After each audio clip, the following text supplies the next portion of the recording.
everyone. I'm Charles Bond with the Seattle Chinese Times, e-gamers, and I'm here interviewing Dan about Dead Island 2.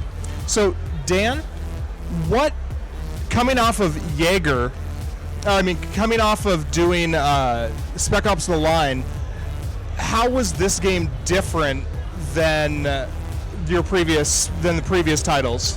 Yeah, I mean, it's obviously quite different. You just played it. It's quite interesting because we actually started while prototyping Dead Island 2. It started pretty serious and it was pretty story-based. We learned pretty early that that's not the game we wanted to do this time. We wanted to go for something completely different. So yeah, the tone is very different. The focus is definitely on having pure fun, and yeah.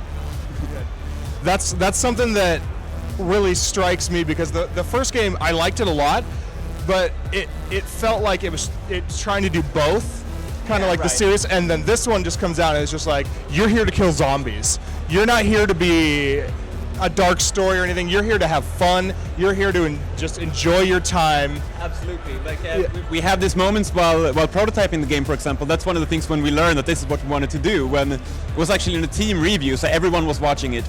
And the player walked up to an NPC, and the NPC was telling this really sad story, like, you know, almost SpecOps-like. And then his buddy runs in. He's on fire, and it's 20 zombies hunting him. They're setting the interior on fire. He's jumping, furniture is flying, and the whole team just starts laughing. And no one even knew what the NPC was saying, like, after that. That's fantastic. That's fantastic.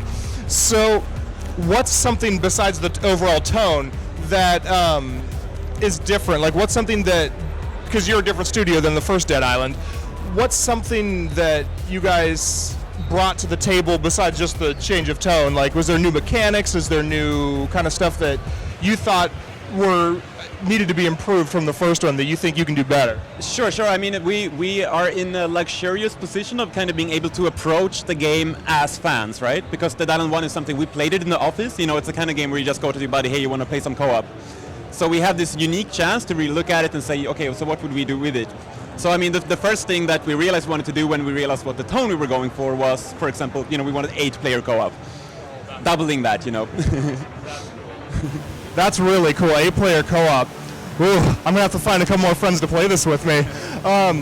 So, I do have one question from that first, the first trailer, where the guy's running, and the van comes along and hits him. I don't know if you can answer this, but is that Jack Black? I can answer, and it's not. Okay. Very talented voice actor. Yeah, okay, because immediately I was like, that sounds like Jack Black. So, how is this related to the first game? Is there any kind of connection, or is this just totally its own thing in the same world? I mean, the connection is fairly loose. So basically the connection is that the virus has spread from the island in Dead Island 1, and it's spread to California. So what we have in the game now is basically California has become a quarantined off zone. So that's kind of the metaphorical island you're in this time. And how do you, since it's kind of quarantined off, how do people get into it? Is it something that, like, they can just, like, does the government, like, let them in, or do they have to, like, sneak in, or is this kind of like, or is that just not known yet? I mean, we kind of have actually some guys that are just left behind. So, you know, like prisoners, ex-military guys that actually were just not evacuated. But then our heroes, they're actually guys that they go in there to have fun. You know, they're different. Okay. So they're looking to mess things up. Absolutely. Like, this is their second chance at life, and they're embracing the apocalypse. Like, you know, they don't want to go away. They want to kill some zombies. Very cool. Just like we all wish we could do if that really happens. Am I right? Well, I really appreciate you talking to us about this. I'm Charles Bond with the Seattle Chinese Times. If you'd like to follow us for more PAX information, follow us at Seattle eGamers, at Seattle eGamers. And for more news and reviews, follow us at SeattleChineseTimes.com. Thank you for watching, and enjoy all your PAX coverage.